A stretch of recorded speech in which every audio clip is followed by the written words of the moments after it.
दुनिया के लोग कहते हैं भारत के वासी गरीब है। ना ना ना, पूरी दुनिया के लोग जितना तेल खाते होंगे उतना तेल तो हम शनिवार के दिन शनि महाराज पे चढ़ा देते हैं भारत में।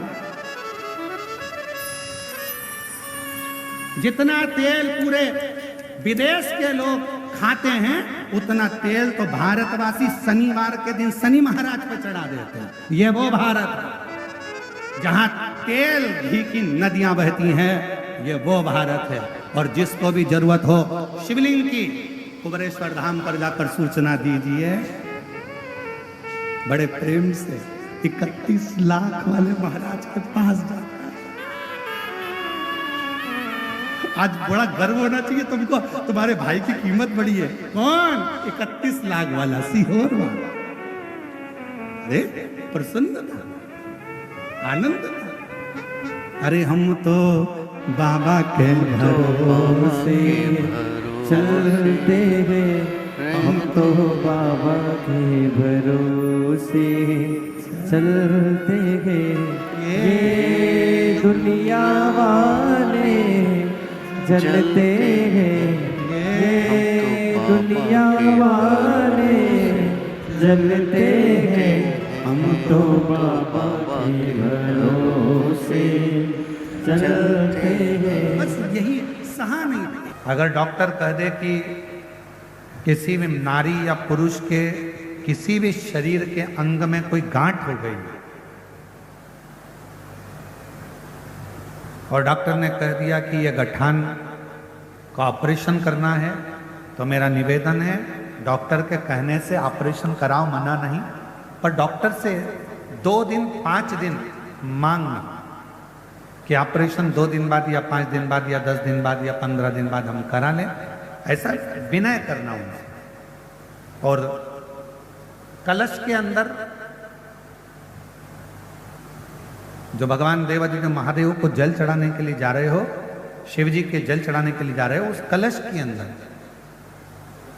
थोड़ा सा गंगा जल उस कलश के अंदर डालिए और एक चावल का दाना अपनी हथेली में रखकर कलश को हाथ में पकड़कर श्रंभेश्वर महादेव का नाम लेकर दक्षिण में खड़े होकर उत्तर की ओर, जहां से जलाधारी का जल बहता है, दक्षिण में खड़े होकर उत्तर की ओर मुख कर कर शिव को समर्पित करो श्रंभेश्वर महादेव के नाम से।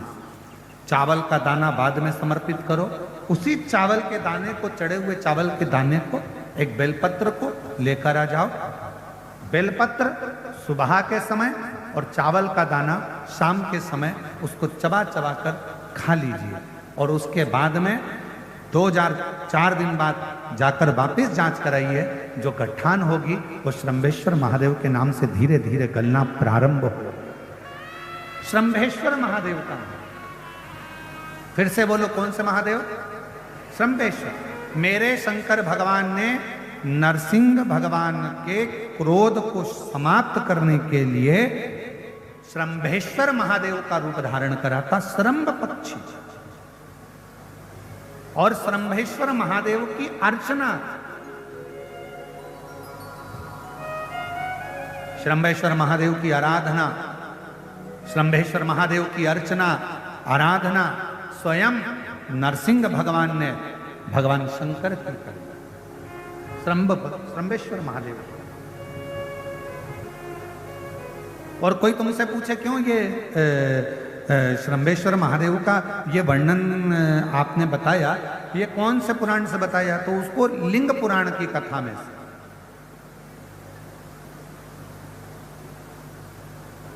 और थोड़ा सा वर्णन इसका मिलेगा कूर्म पुराण की कथा में से। श्रंभेश्वर महादेव का, श्रंभेश्वर महादेव का नाम हम तो कई जिन बच्चों का दिमाग थोड़ा सा काम नहीं करता, या बच्चों के मुंह से राल बहती रहती है, या बच्चे का हाथ पैर या शरीर चल नहीं रहा हो, शरीर काम नहीं कर रहा हो, डॉक्टर ने कह दिया ये कभी नहीं चल पाएगा, हम उसके लिए भी कहेंगे माताओं से देसी गाय का दूध, ज्यादा नहीं, 1 किलो 2 किलो नहीं, शंकर भगवान को देसी गाय का दूध एक चम्मच में भी अगर 2 बूंद भी आप शंकर भगवान को श्रंभेश्वर महादेव का नाम लेकर चढ़ाएंगे और उस दूध को वापिस चम्मच में लेकर आएंगे और उस बच्चे को चटाना अगर श्रंभेश्वर महादेव के नाम से चालू करेंगे, बच्चे की अगर राल बहती होगी, हाथ पैर से अगर बच्चा विकलांग होगा, धीरे धीरे उसका शरीर काम करना प्रारंभ करेगा यदि श्रंभेश्वर महादेव का नाम लिया। और बहुत ध्यान देना महाराज, जिस नारी के गर्भाशय में अगर गट्ठान हो जाए, बच्चादानी में कोई प्रॉब्लम हो जाए और गर्भाशय में डॉक्टर बोले कि इसका बड़ा ऑपरेशन कराना पड़ेगा या गर्भाशय में कोई तकलीफ ज़्यादा ही हो गई है या किसी रूप में पुरुष या स्त्री या बच्चे या बड़ों के उधर नाभि से नीचे हर्निया से जुड़ी हुई कोई प्रॉब्लम हो गई है, तो भी अरण्यानी देवी का स्मरण करने से, यहाँ तक यदि गर्भाशय की प्रॉब्लम है या पुरुष या स्त्री में हर्निया से जुड़ी हुई भी कोई प्रॉब्लम है, तो थोड़ा ध्यान देंगे।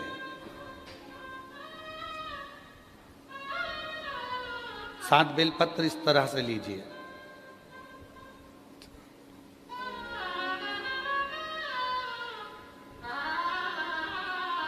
ये 7 बेलपत्र लीजिए। एक हाथ में जल, परंतु उस जल का जो लोटा होता है, उस जल के लोटे में मुख होता है, ठीक है।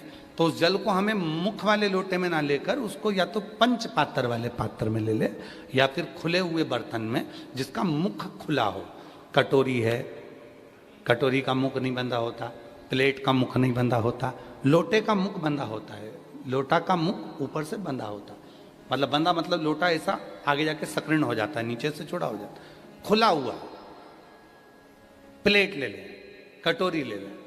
और जिसको भी बच्चादानी में कोई प्रॉब्लम है, बड़े ऑपरेशन का डॉक्टर बोल रहा है, कोई गर्भाशय में प्रॉब्लम हो गई, कोई हर्निया से जुड़ी हुई प्रॉब्लम हो गई, तो अरण्यानी देवी का नाम लेकर 7 बेलपत्र को आगे रखकर शिवजी पर उस जल को 7 बार, भले 2-2 बूंद चढ़े चाहे 4-4 बूंद चढ़े, वो 7 बार अरण्यानी देवी का नाम लेकर यदि वो जल चढ़ाया जाता है, 7 बेलपत्र को वापस लाया जाता है, उठाया हुआ जल नंदी के पास बैठकर आचमन किया जाता है और एक एक बेलपत्र को 7 दिन तक रोज एक एक खाया जाता है।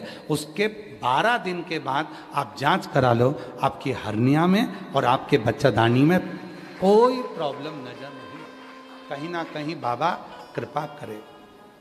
और अगर आती भी है तो डॉक्टर का साथ में दवाइयाँ भी लेना है, इलाज भी कराना है। हमने एक बात पहले भी कही थी, डॉक्टर शिव का एक रूप है। ये नहीं कि हम ये कर रहे हैं तो डॉक्टर की दवा ना लें, डॉक्टर की भी दवा लें, डॉक्टर को शिव मानकर। एक बहन ने लिखा 23 साल तक उसको, आ जाओ दीदी आ जाओ,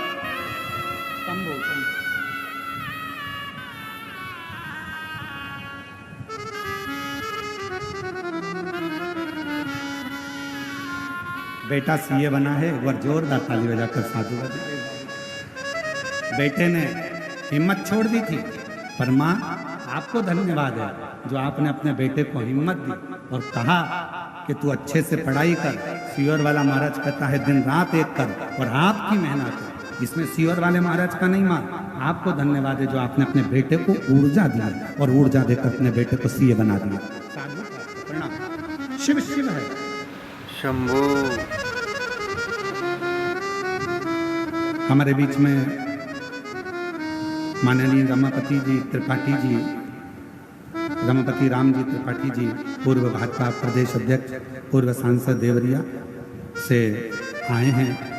एक बार जोरदार ताली बजाकर उनका स्वागत, वंदन, अभिनंदन। जो उत्तर प्रदेश से केवल बाबा की कथा को श्रवण करने के लिए आए, एक बार जोरदार ताली बजाकर उनका साधुवाद। बड़े सहज सरल शिव के परम भक्त हैं जो भगवान देवादिदेव महादेव की कथा को श्रवण करने के लिए आप यहाँ पधारे। और हम तो बाबा के भरोसे चलते हैं, हम तो बाबा के भरोसे चलते हैं। ये दुनिया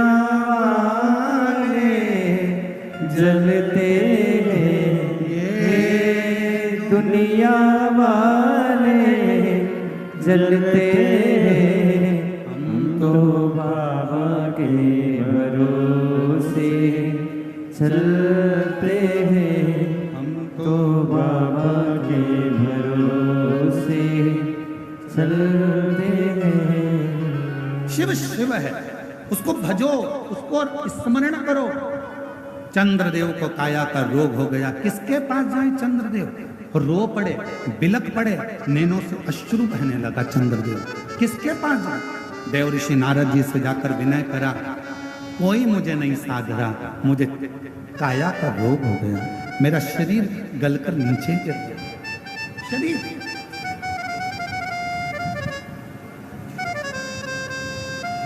मुझे काया का रोग हो गया, मेरा शरीर गलकर नीचे गिर रहा है, कृपा करिए, करुणा करिए, कुछ तो करिए। देव ऋषि नारद ने, तुमरुका जी ने जो नारद जी को शिव भक्ति बताई थी,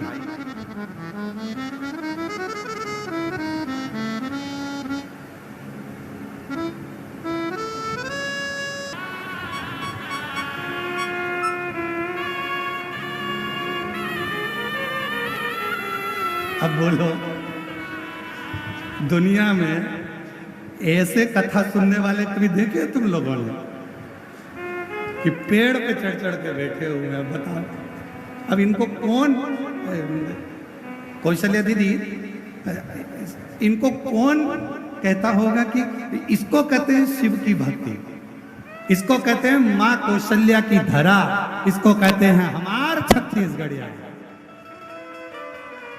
छत्तीसगढ़िया, छत्तीसगढ़िया इसको कहते हैं। बंद हो गए स्पीकर, इसको कहते हैं हमारे छत्तीसगढ़िया। छत्तीसगढ़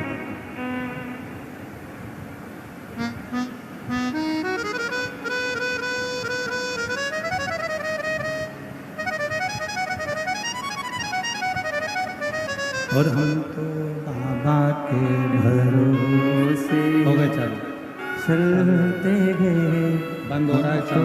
बाबा के भरोसे चलते हैं। ये दुनिया वाले चलते हैं, ये दुनिया वाले चलते हैं हम तो बाबा के भरोसे चलते हैं।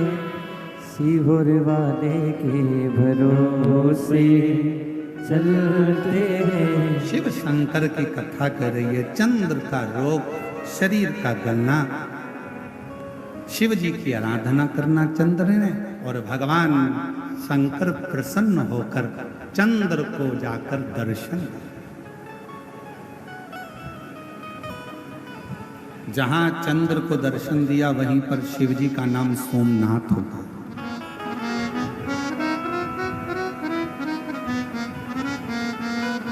वही शिव जी का नाम सोमनाथ होगा। वही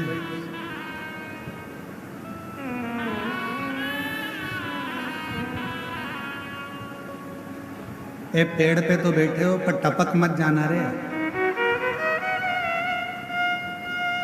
अब तुम्हारे चक्कर में हमें टेंशन हो गया कि तेरा क्या होगा रे कालिया। शंभू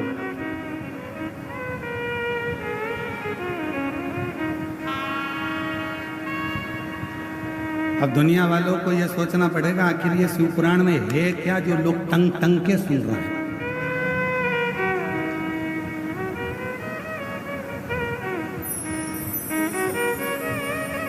अजब निराली, अजब निराली है भोले की कथा, अजब निराली है शंभू की कथा, अजब निराली है।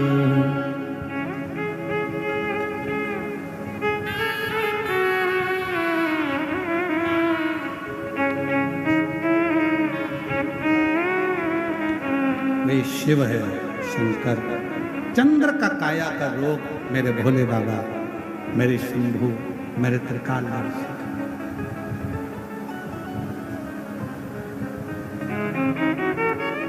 और सिर शिव जी के जटा विराजे, जटा में गंगा भारी है। शंभू की जटा विराजे, जटा में गंगा धारी रे। सिर शिव जी के जटा विराजे, जटा में गंगा धारी है। शिव जी के गंगा विराज, जटा में गंगा भारी है। अजब निराली, अजब निराली है शंभू की कथा, अजब निराली है। भोले की कथा अजब निराली है। अजब निराली, अजब निराली है। भोले की कथा अजब निराली है। भोले की कथा अजब निराली है। अजब निराली, अजब निराली है। भोले की कथा अजब निराली है। शंभू की कथा अजब निराली है। बड़े भाव से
अजब निराली है।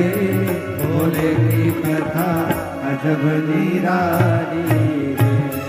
भोले की कथा अजब निराली है।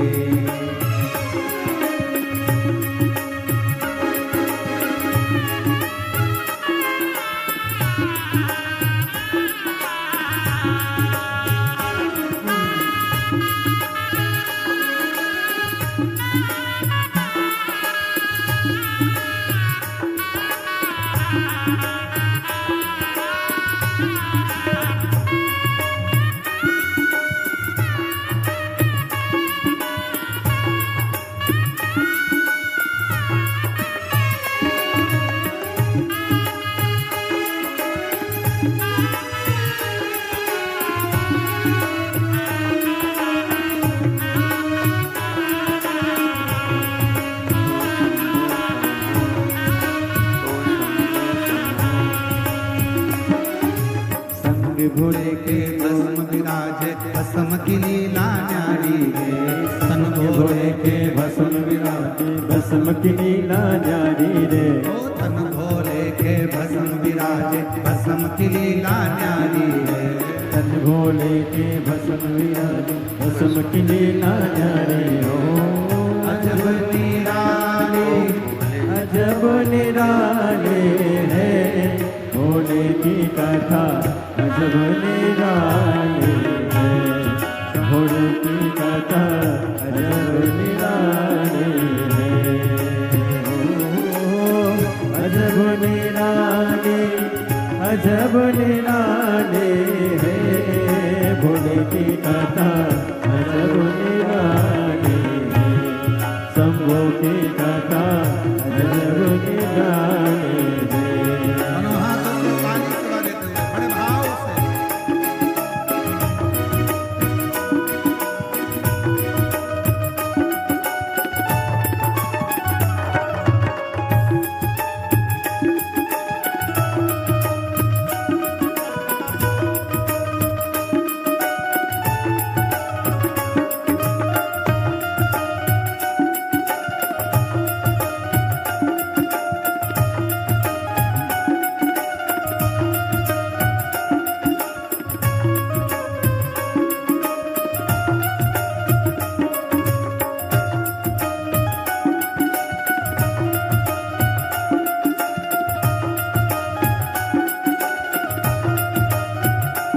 जय हो।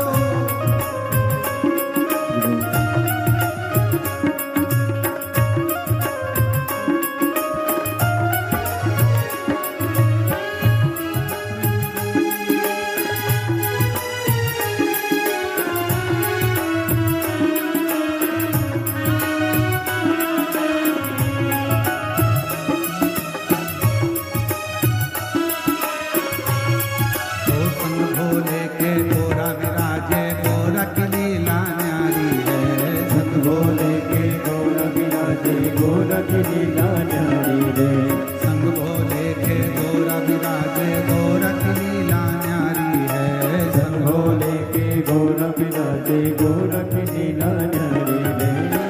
अजब निराली, अजब निराली है, भोले की कथा अजब निराली है, भोले की कथा अजब निराली है, कर की कथा अजब निराली है, भोले की कथा अजब निराली है, शंभू की कथा अजब निराली है, बाबा की कथा अजब निराली है, भोले की कथा अजब निराली है, भोले की कथा अजब निराली है।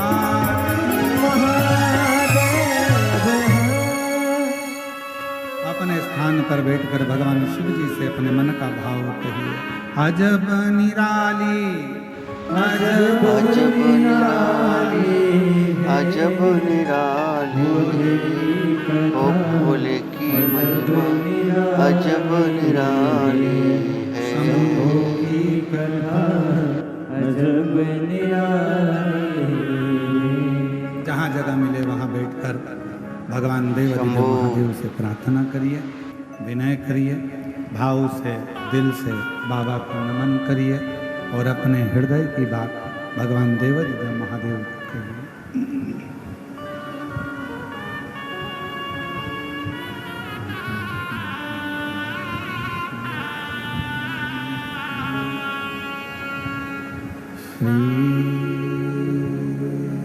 शिवाय नमस्तु, श्री शिवाय नमस्तु, श्री शिवाय नमस्तु,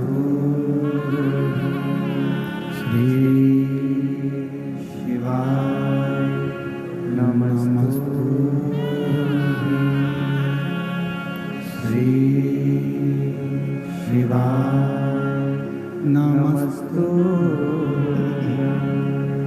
बोला सब दुख काटो ओ भोला, सब दुख काटो। शिव शंकर जपू तेरी माला, भोले बाबा जपू तेरी माला, भोले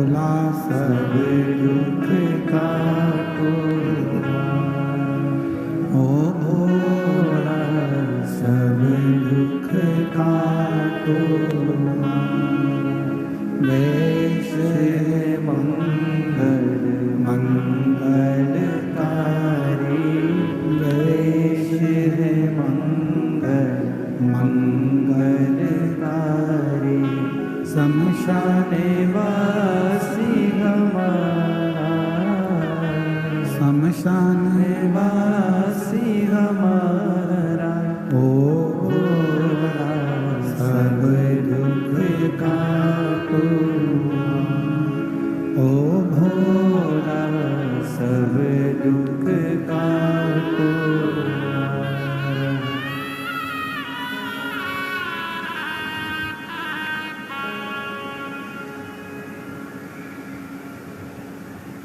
बाबा देवादिदेव महादेव भगवान शिव, ओगड़दानी त्रिकालदर्शी कैलाशी विनाशी भगवान शंकर की पवित्र कथा कर रहे हैं। शिव महापुराण की पवित्र कथा वर्णन कर रहे हैं। चंद्रदेव को भगवान शिव जी ने दर्शन दिया, और जब चंद्रदेव को दर्शन दिया तो चंद्रदेव से कहा कि यदि आपको कुछ मांगना हो मांगो।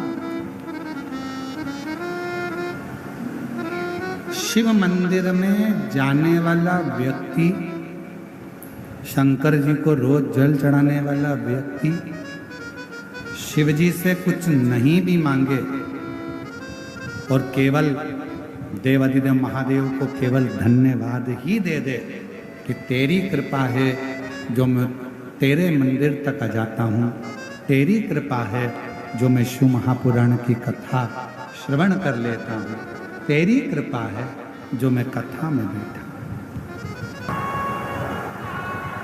यदि मौका लगा है, आप और हम शिव महापुराण के पंडाल में अगर विराजमान है, भगवान शिव की कथा में बैठे हुए हैं, शिव कथा को यदि आप और हम श्रवण कर रहे हैं, भगवान शंकर की कथा को यदि आप और हम सुन रहे हैं, भगवान कथा को धारण कर रहे हैं। शंभो पवित्र शिव महापुराण की कथा में, भगवान के पवित्र कथा के इस पंडाल में, इस प्रांगण में अगर आप और हम बैठे हुए हैं भगवान की विरल कथा को धारण करने के लिए, श्रवण करने के लिए, तो ये विचार कर कर बैठना कि शिव हमारे पिता भी हैं,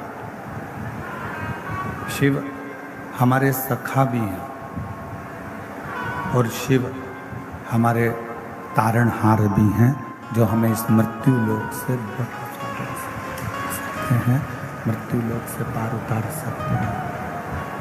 शंभो शंभो शंभो शंभो शंभो शंभो शंभो।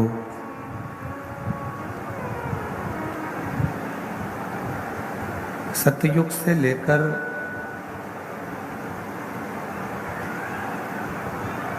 त्रेता तक, त्रेता से बाहर की आवाज खोलो पब्लिक की। सतयुग से त्रेता तक और त्रेता से द्वापर तक और द्वापर से कलयुग तक का सतयुग, त्रेता युग, द्वापर और कलयुग, इन सभी युगों में यदि प्रेम के भाव को कोई प्रकट करने वाला, प्रेम के भाव को यदि कोई दर्शाने वाला है तो वो मेरा देवादिदेव महादेव। कितना प्रेम भगवान शिव जी ने माता सती से किया,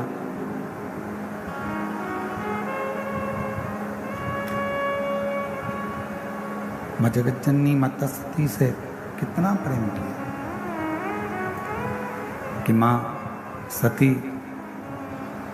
अपने शरीर को जलाकर भस्म कर दी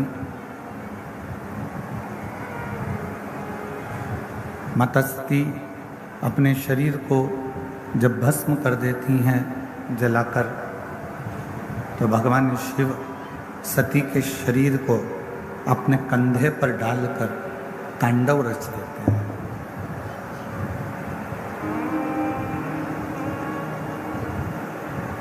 अब प्रेम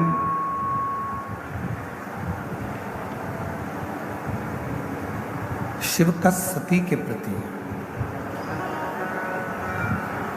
और उतना ही प्रेम माता सती का, उतना ही प्रेम माता सती का शिव जी के प्रति, भगवान शंकर के प्रति।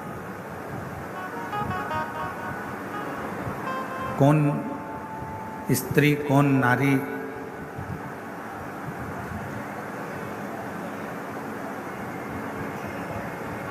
कौन सी स्त्री होगी जिसके आवाज खुलवाओ, ग्राउंड की आवाज नहीं खुली हुई है? कौन स्त्री ऐसी होंगी जो अपने पति का सम्मान नहीं हुआ, पति का आदर नहीं हुआ, पति का सत्कार नहीं हुआ और अपने पिता के घर में अपने प्राणों को त्याग देती है?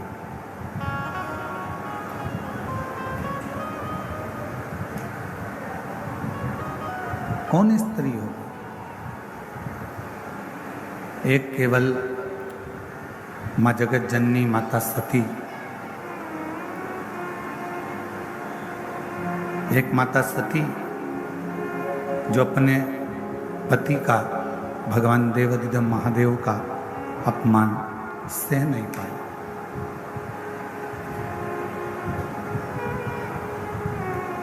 और प्रेम जब बढ़ता है, प्रेम की जब सीमा अंत की ओर जाती है, उस समय पर जिससे आप प्रेम करते हो, जिससे आप स्नेह करते हो, उसका अपमान आप सह नहीं सकते, उसका अपमान आप सह नहीं पाते। और शंभु शरण मांगो घड़ी रे, दुख खाटो दया करी दर्शन आपो। शंभु शरण पड़ी मांगो घड़ी, दुख काटो दया करी दर्शन आपो।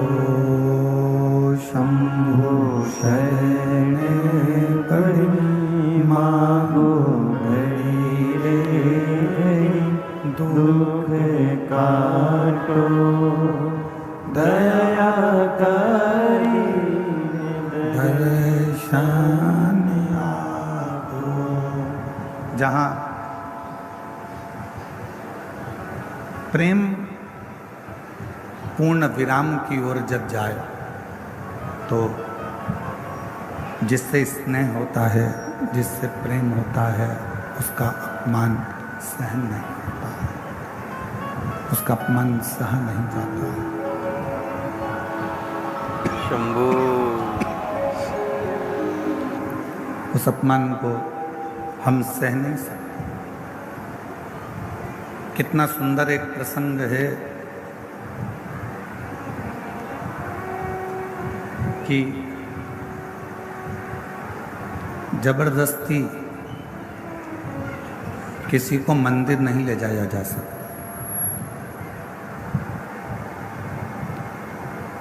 जबरदस्ती किसी को मंदिर नहीं ले जाया जा सकता।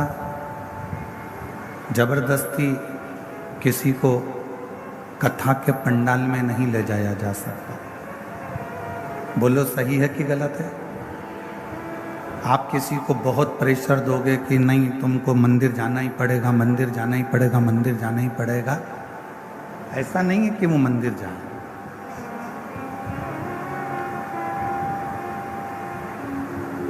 जबरदस्ती किसी को मंदिर नहीं ले जाया जा सकता,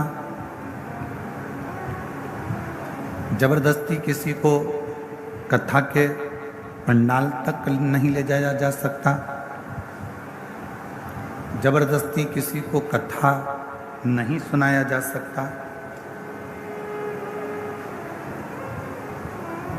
ये काम जबरदस्ती के नहीं है। और प्रेम, स्नेह, ये भी जबरदस्ती नहीं हो सकता। ना कथा के पंडाल में आप किसी को आप कितना भी प्रयास कर लो, आप अपने पति को कहा तुम्हें कथा में चलना ही पड़ेगा, चलना ही पड़ेगा, चलना ही पड़ेगा, आखिरी में मालूम पड़ा उस बात के पीछे विवाद हो गया। पति ने पत्नी से कहा कि तुम्हें कथा में चलना ही पड़ेगा, चलना ही पड़ेगा, उतने में विवाद खड़ा हो गया।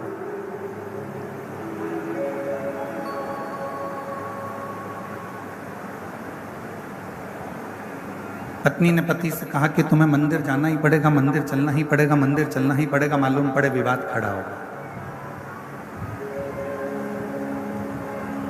तो जबरदस्ती ना कथा के पंडाल में पहुंच सकते हो, जबरदस्ती ना आप मंदिर पहुंच सकते हो, जबरदस्ती ना आप कथा सुन सकते हो। ये तो अपने भीतर की मस्ती होती है। ये तो अपने भीतर का एक आनंद होता है, अपने भीतर की एक अलमस्ती होती है। और उसी भीतर की मस्ती में, उसी ही भीतर की अलमस्ती में हम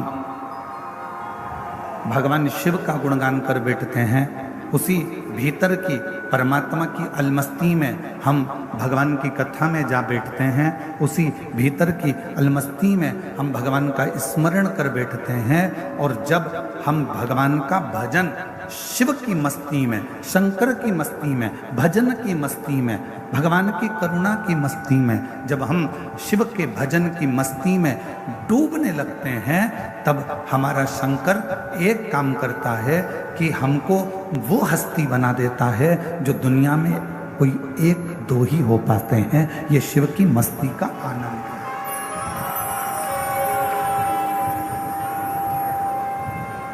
ये भगवान शंकर की अविरल मस्ती का आनंद है।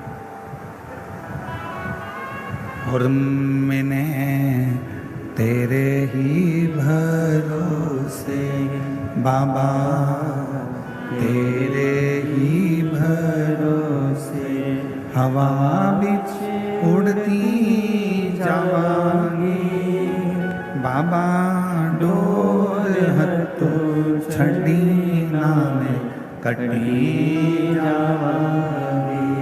भोले मैं तेरी पतंग, शंभू मैं तेरी पतंग, हवा बिच उड़ती जावांगी बाबा, डोर हत्तो छड़ी नामे कटी जावांगी। तो हमारे भीतर जब शिव नाम की मस्ती हो, हमारे भीतर जब भगवान शंकर के नाम की मस्ती हो, हमारे भीतर जब शिव नाम का स्मरण हो, हमारे भीतर जब शंकर नाम की मस्ती अंदर से, भीतर से सम्मुख में प्रकट होने लगे, तब समझ लेना कि शिव तुम्हारे हृदय में आकर बैठ गए। अब तुम साधारण नहीं, तुम्हारी हस्ती स्वयं शिव देवाधिदेव महादेव कुछ निश्चित कर रहे हैं, कुछ भगवान शंकर निश्चित कर रहे हैं। 3 चीजें हैं। पहले नंबर पर है शिक्षा, और वो शिक्षा जिसको हम अच्छे स्कूल में, अच्छे कॉलेज में, अच्छे गुरु के पास, अच्छे टीचर के पास पहुंचकर ग्रहण करते हैं।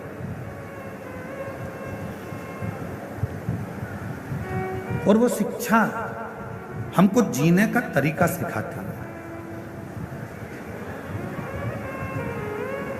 वो शिक्षा आपको एक अच्छी कुर्सी तक भी पहुंचा सकती है। वो शिक्षा आपको एक अच्छे पद तक पहुंचा सकती है। फिर दूसरे नंबर पर है धन, पैसा। पैसा आपको गाड़ी भी दिला सकता है, बंगला भी दिला सकता है, जमीन भी दिला सकता है, आपको प्रतिष्ठित भी बना सकता है, वैभवपति भी बना सकता है। और तीसरे नंबर पर है संस्कार। शिक्षा, धन और संस्कार। संस्कार यदि आपके जीवन में है, श्रेष्ठ संस्कार यदि आपकी जिंदगी में है, तो आपने जो शिक्षा ग्रहण करी है, आपके पास में जो धन आया है, संपदा आई है, जो शिक्षा आई है, आपके भीतर का संस्कार, आपको शिक्षा और धन के साथ में यदि संस्कार का मिश्रण हो जाता है, तो आप जगत के वो स्त्री, वो पुरुष बन जाते हो जो जीते जी तो पुजाते ही हो, मरने के बाद भी पुजाते हो। संस्कार का पुट उस शिक्षा में, संस्कार का पुट उस धन में हमको और आपको एक ऊर्जा प्रदान करता है, एक बल प्रदान करता है।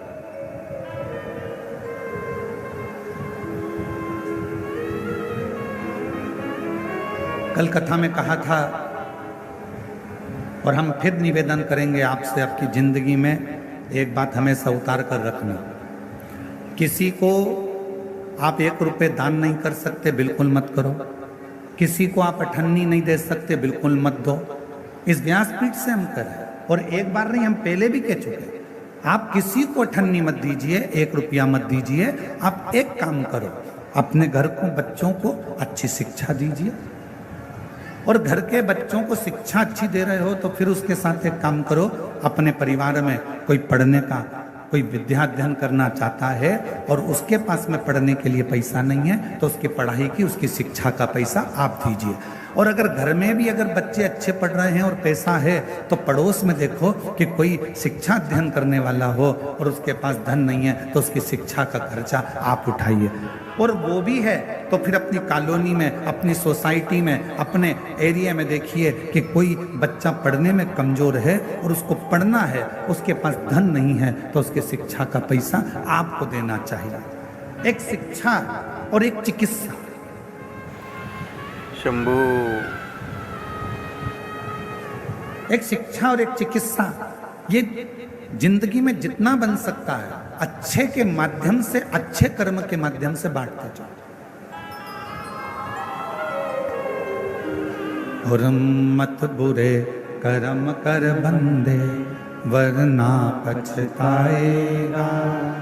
भगवान की आंखों से तू बच नहीं पाएगा, तू बच नहीं पाएगा। अरे ओ अज्ञानी मत कर नादानी, अरे ओ अज्ञानी मत कर नादानी।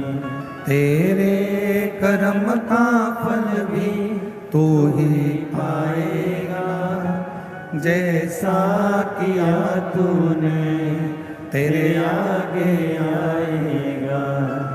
मत बुरे कर्म कर बंदे, वरना पछताएगा। भगवान की आंखों से तू बच नहीं पाएगा, तू बच नहीं पाएगा। अरे ओ अज्ञानी मत कर नादानी, अरे ओ अज्ञानी मत कर नादानी। हमारे बीच में छत्तीसगढ़ शासन के श्री डीजीपी साहब श्री अरुण देव गौतम जी यहाँ पर विराजमान हैं। एक बार जोरदार ताली बजाकर उनका स्वागत वंदन। मैं चाहूँगा व्यासपीठ के पास में आप आएँ और पोथी पूजन करें। छत्तीसगढ़ शासन के डीजीपी साहब श्री अरुण देव गौतम जी, एक बार जोरदार ताली बजाकर उनका स्वागत वंदन। एक उच्च पद पर होने के बाद भी आपके संस्कार, उच्च पद पर होने के बाद भी एक माता पिता के जो संस्कार हैं वो बच्चों में झलकते हैं। और माननीय डीजीपी साहब के इस पंडाल में आना और शिव कथा में पहुंचना, ये माता पिता के संस्कारों की ही परिभाषा है। एक बार जोरदार ताली बजाकर उनको स्वागत, वंदन, अभिनंदन।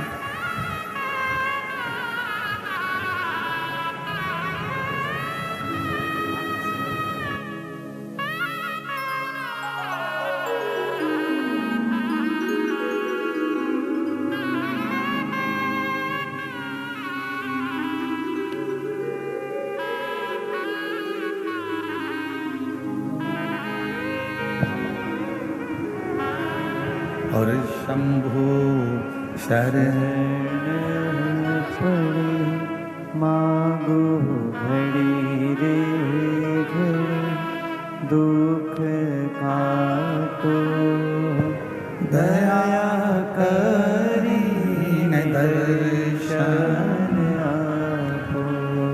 ओ शंभु शरण मांगू घड़ी रे घड़ी, दुख काटो दया करी दर्शन आपो। शिव तत्व कह रहा है, भगवान शंकर का पवित्र चरित्र कह रहा है, शिव महापुराण की कथा कर रहे। एक है शिक्षा, दूसरे नंबर पर है धन। दोनों आ भी जाए, शिक्षा भी आ जाए और धन भी आ जाए, पर यदि शिव महापुराण की कथा कहती है यदि संस्कार ना आए तो वो शिक्षा और वो धन किसी काम का। संस्कार के बिना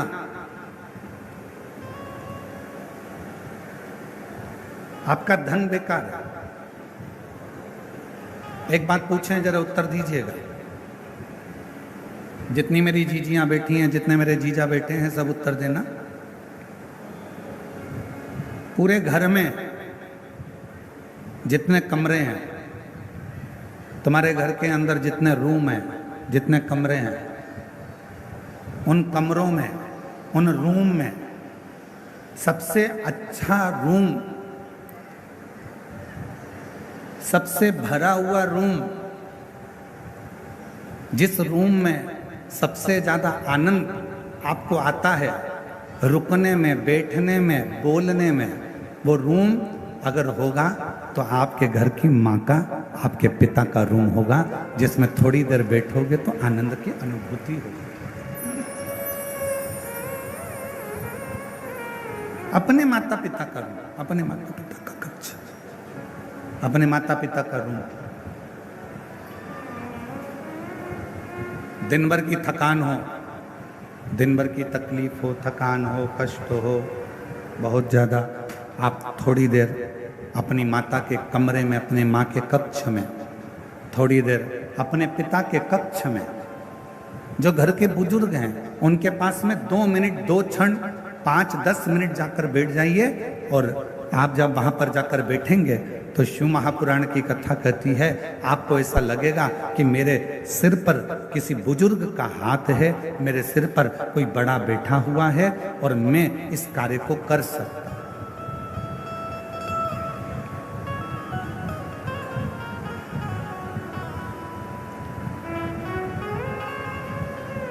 एक श्रेष्ठता का अनुभव, एक अच्छे का अनुभव आपको होगा।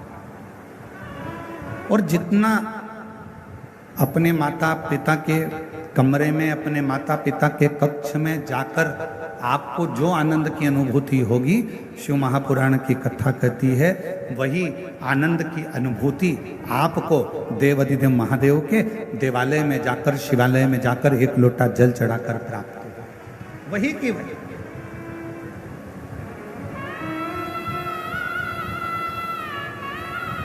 और शिव महापुराण की कथा कहती है, भगवान शंकर का चरित्र कहता है कि एक शिवजी ने माता सती से प्रेम किया, माता सती ने शंकर भगवान से प्रेम किया। दोनों के प्रेम में एक सबसे बड़ा अंतर यह है कि माँ सती जब भगवान देव अधिदेव महादेव से स्नेह करी और सती माता का स्वयंवर दक्ष प्रजापति ने रखा और शिव जी को निमंत्रण ना देकर भगवान शंकर का एक मूर्ति पाषाण की दरवाजे पर खड़ी कर दी। और जो दरवाजे पर पाषाण की मूर्ति खड़ी करी, मां सती ने जैसे ही उस पाषाण की मूर्ति पर भगवान शंकर की मूरत पर जैसे ही माला पिनाई, माला पिनाते से ही भगवान शंकर उस पाषाण की मूर्ति से प्रकट हो जाते हैं, उस पाषाण की मूर्ति से सामने आ जाते हैं। अब प्रेम कितना प्रकट हो, प्रेम की कितनी परिभाषा हो, प्रेम की कितनी आनंदता हुई, कितनी आनंद। शिव महापुराण की कथा कहती है, यदि आप भगवान देव अधिदेव महादेव से स्नेह करते हो, प्रेम करते हो, शिव को अपना पिता मान लेते हो, भगवान शंकर को अपना एक आनंदमय भाव मान लेते हो, और शिव जी के मंदिर में जाकर आप जब एक लोटा जल समर्पित करते हो, शंकर भगवान से अपने मन की बात कहते हो, शिव जी को अपने हृदय की बात जब श्रवण कराते हो, दुनिया की दृष्टि में हो सकता है कि वो पाषाण हो, दुनिया की दृष्टि में हो सकता है कि वो पत्थर का शिवलिंग हो, दुनिया की दृष्टि में हो सकता है कि वो एक पाषाण हो सकता है, दुनिया की दृष्टि में केवल एक पत्थर का एक मूर्ति हो सकती है, शिवलिंग हो सकता है, पर शिव महापुराण की कथा कहती है जब आप दिल से, प्रेम से, स्नेह से एक लोटा जल शिव को समर्पित करते हो और अपने मन की बात कहते हो, उस समय पर शिव पाषाण के नहीं रहते, पत्थर के नहीं रहते, मेरा ओ घड़दानी आपकी बात सुनने के लिए आपके सम्मुख में हाल हाजुर विराजमान हो जाते।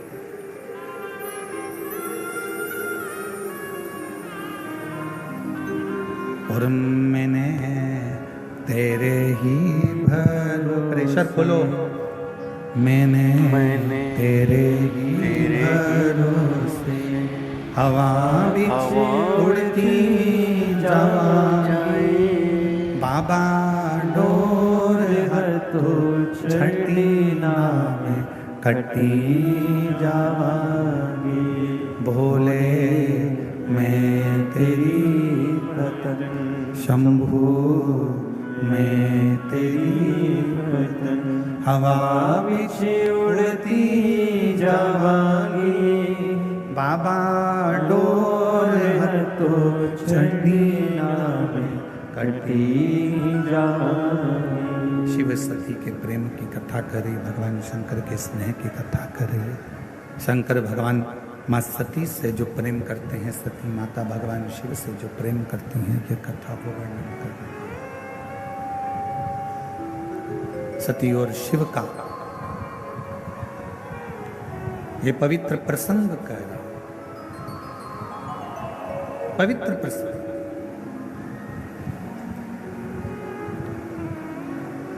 और एक बड़ी सुंदर चरित्र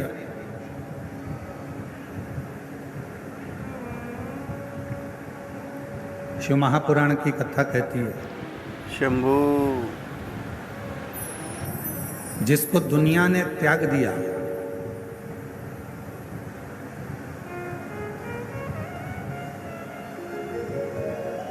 आपके घर में भोजन बनाने के लिए गांव में लकड़ी जलती है, गोबरी कंडा जलता है,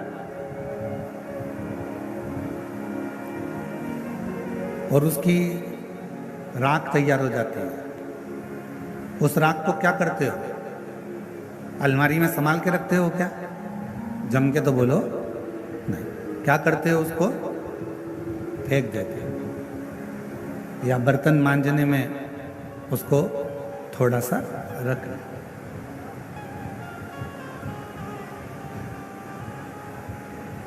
अब जिस राख को आपने संभाल के नहीं रखा, जिस राख को आपने संजो कर नहीं रखा, जो राख आपकी कंडे से निकली, गोबरी से निकली, लकड़ी से निकली, वो राख आपने उठाकर बाहर फेंक दी, किसी काम की नहीं रही। उस राख का कोई महत्व नहीं रहा, उस राख किसी काम की नहीं रही। तब शिवजी शिव चरित्र कहता है कि मेरे देव अधिदेव महादेव इतने प्रखर हैं, जिस राख को दुनिया का कोई व्यक्ति प्रयोग में नहीं ले सकता, उस राख को भगवान शंकर अपने शरीर पर धारण कर कर उस राख की भी कीमत बढ़ा देते हैं। वो शिव है, वो भगवान शंकर। गला पकड़ रहा है, थोड़ा मिठास करिए, गला एकदम खींचना पड़ रहा है बोलने में।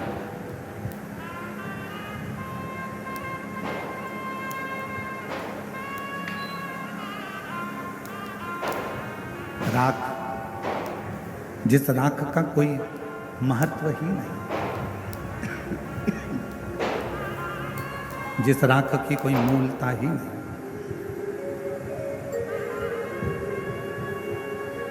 वो राख भगवान शिव अपने शरीर पर धारण करते हैं, अपने शरीर।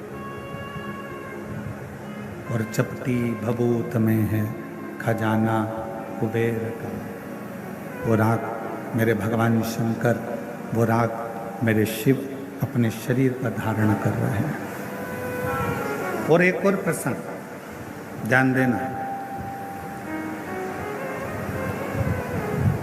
राख तो शिव जी ने अपने शरीर पर धारण कर लिया।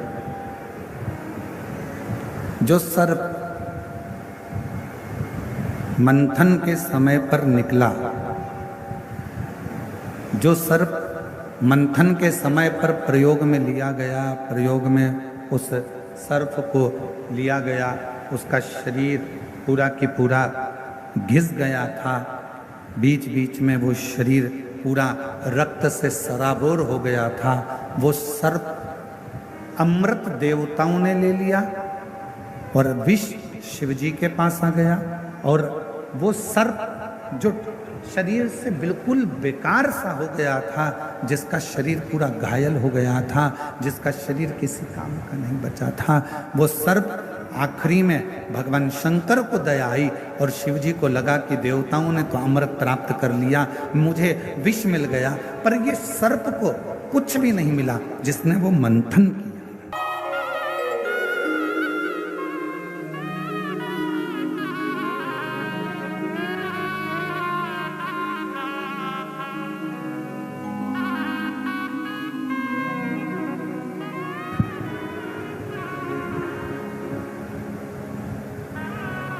शिव जी ने वो सर्प को देखा कि उसका पूरा शरीर बेकार सा हो गया, पूरा शरीर।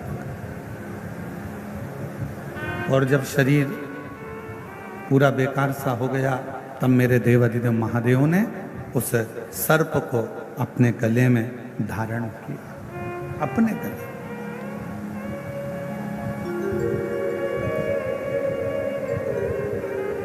दुनिया जिसको त्याग दे, दुनिया जिसको छोड़ दे, लोग कहते हैं कि ये नकारा है, किसी काम का नहीं है, किसी काम का नहीं है। दुनिया जिसको नकार दे, दुनिया जिसको छोड़ दे, समझ लेना अगर वो किसी काम का नहीं है, जैसे धतूरा, जैसे कनेर का फूल, जैसे सर्प, जैसे राख, जैसे चंद्रदेव पूरे बीमार पड़ गए, शरीर पूरा गल गया, पूरा शरीर बेकार हो गया, तब वो चंद्रदेव भी जब किसी कार्य के ना बचे, तब देवता भी उससे दूरी बना लिए। तब मेरे भगवान शंकर ने चंद्र को भी स्वीकार करा, राख को, भस्म को भी स्वीकार करा। तब मेरे भगवान शंकर ने सर्प को भी स्वीकार करा, और राख को, धतूरे को, कनेर को मेरे शंकर भगवान स्वीकार करते गए, स्वीकार करते गए। मेरे शंकर भगवान स्वीकार करते, मेरे शिव जी ने उसको स्वीकार कर लिया। ऐसे मेरे भगवान शंकर है, ऐसे मेरे भगवान शिव है। और ये शिव, ये शंकर, ये उघड़दानी, ये त्रिकालदर्शी, ये कैलाशी, ये अविनाशी। और मैंने तेरे ही भरोसे, मैंने तेरे ही भरोसे हवा बीच उड़ती जावांगी, बाबा डोर हत्तो छड़ी नामे कटी जाऊंगी, भोले मैं तेरी पतंग। जो किसी काम का नहीं हो, जो किसी कार्य का नहीं हो, जो किसी कार्य का नहीं हो, किसी काम का नहीं हो, वो मेरे शिव के काम का, मेरे शंकर के।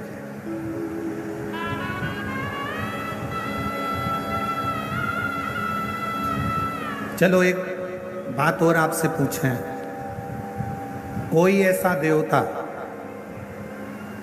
जो एक लोटे जल से राजी हो जाता हो?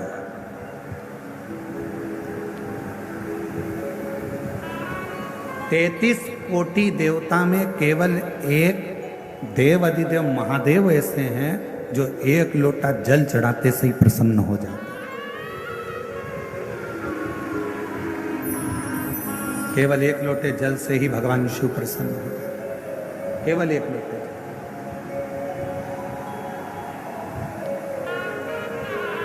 बोलबम का नारा है, जरा जम के बोलो, बोलबम का नारा है, सारी समस्या का हल, सारी समस्या का हल श्री शिवाय, श्री शिवाय, श्री शिवाय। 33 कोटि देवता में केवल एक देव अधिदेव महादेव ऐसे हैं जो एक लोटा जल चढ़ाते से ही प्रसन्न हो जाते। कुछ नहीं चाहिए तुमसे, तुम्हारा धन तुम्हारे पास रखो, तुम्हारी संपदा तुम्हारे पास रखो, तुम्हारा सत्ता तुम्हारे पास रखो, तुम्हारा वैभव तुम्हारे पास में रखो, तुम्हारी पूंजी तुम्हारे पास में रखो, सब तुम्हारे पास में रखिए। शिव जी को नहीं चाहिए, भगवान शंकर जी को नहीं चाहिए।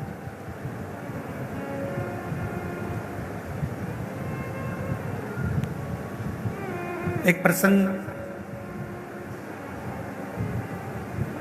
उस प्रसंग में भगवान दक्ष प्रजापति की बेटियां जिनका विवाह चंद्रदेव के साथ में हुआ था, वो सारी की सारी 27 कन्या रोती रोती दक्ष प्रजापति के पास पहुंच गई।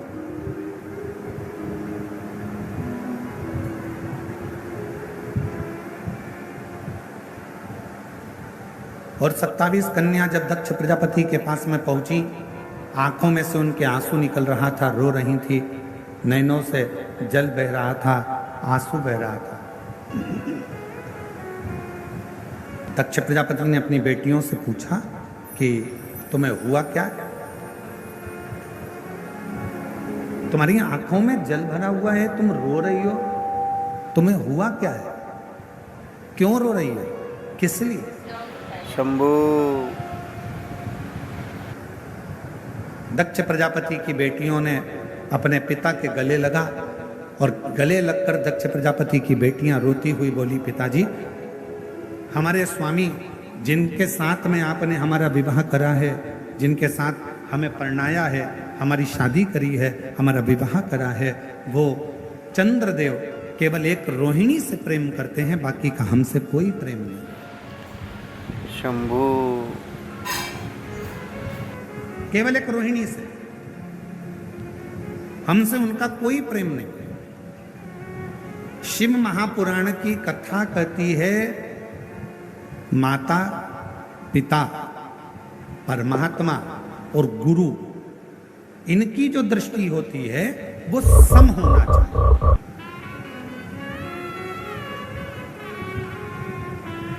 घर की बूढ़ी माँ, जितनी बुजुर्ग माताएं बैठी हैं, इनसे निवेदन है, तुम्हारे मुंह से कभी मत कहना कि बड़ी बहू अच्छी कि छोटी बहू अच्छी। बुढ़ापा आते आते गेंद किसी भी पाले में जा सकती है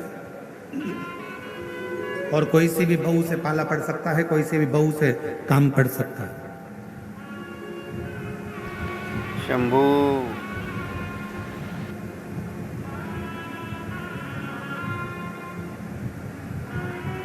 मेरे लिए बड़ी भी ठीक है, मेरे लिए छोटी भी ठीक है, मेरे लिए मंजली भी ठीक है। कब पड़ जाए काम, कोई भरोसा। कभी मत कहो कि मेरे लिए बड़ी अच्छी है कि छोटी अच्छी है। भले तुम्हें बड़ी बहू रही हो, भोजन करा रही हो, तुम्हारा पूरा काम कर रही हो, फिर भी मत बोलो कि मेरे लिए बड़ी अच्छी है कि छोटी अच्छी, मेरे लिए सब अच्छी हैं। समय आएगा तब देखा जाएगा, समय आएगा तब देखा जाएगा, समय आएगा तब देखा जाएगा, तब देखिए।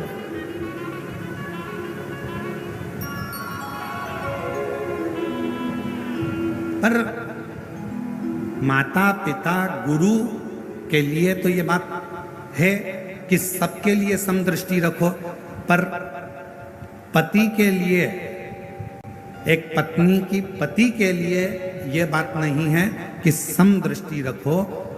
पत्नी का जो पति है उसके लिए एक ही बात कही कि अपनी अर्धांगिनी जिससे तुमने साथ भांवर ली है, जिसके साथ तुम्हारा हथलेवा हुआ है, जिसके साथ तुम विवाह करे हो, उसके प्रति समदृष्टि नहीं, उसके प्रति तुम्हारी पूर्ण दृष्टि होना चाहिए, उसमें तुम्हारा स्नेह होना चाहिए, पूर्ण दृष्टि, शंभू उसमें तुम्हारी पूर्णता। दक्ष प्रजापति की बेटियां नैनों से नीर बहा रही हैं, आंखों से आंसू बहा रही हैं, रो रही हैं। पिता ने पूछा, क्या हुआ, तुम रो क्यों रही हो, किस लिए रो रही हो, तुम्हारी आंख में आंसू क्यों है, क्यों रो रही हो, क्या बात है। कहा, चंद्रदेव हमारे ऊपर ध्यान नहीं देते। दक्ष प्रजापति ने उसी समय पर एक पत्र लिखा, चंद्रदेव के पास निमंत्रण भेजा। एक अच्छा ससुर, एक अच्छी सास अपनी बेटी को भी समझाती है और अपने दामाद को भी समझाती है। पर एक आज का जमाना बड़ा विचित्र है। आज के जमाने में बेटियों को कह दिया जाता है कि बेटा जितना बने उतना काम करना, वरना अपने कमरे में जाकर बैठ जाना।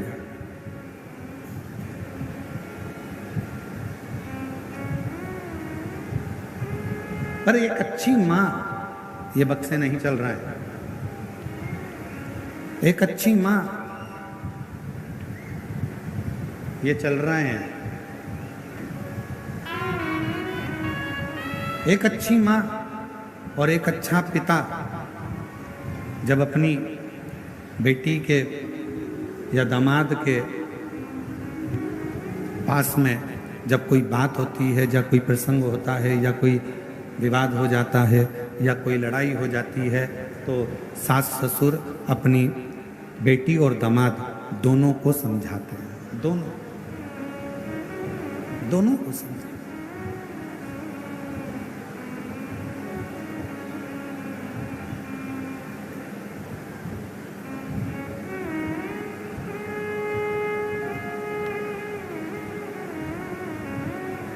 और दोनों को समझाया जाता है, दोनों को समझाया। जब कहा, भोजन कर रहे थे चंद्रदेव, और भोजन करते करते चंद्रदेव से दक्ष प्रजापति ने कहा कि हमारी 27 कन्याओं का विवाह तुम्हारे साथ में हुआ है, केवल एक रोहिणी के प्रति तुम्हारा प्रेम है, केवल एक रोहिणी के प्रति तुम्हारा स्नेह है, उसके सिवाय तुम्हारा स्नेह, तुम्हारा प्रेम किसी अन्य रानी पर नहीं है।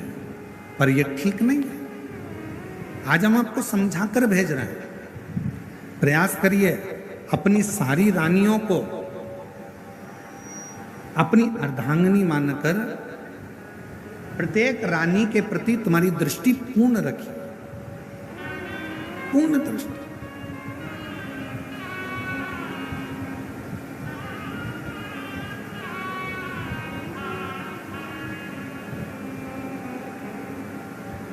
कहा, ठीक है, जो गलती हुई है उसे मैं क्षमा चाहता हूं। और शिव महापुराण की कथा कहती है, भगवान शंकर का चरित्र कहता है, शिव तत्व कहता है, परिवार वाले रूठे चल जाएगा, चलेगा, नातेदार रूठे चलेगा, रिश्तेदार रूठे चलेगा,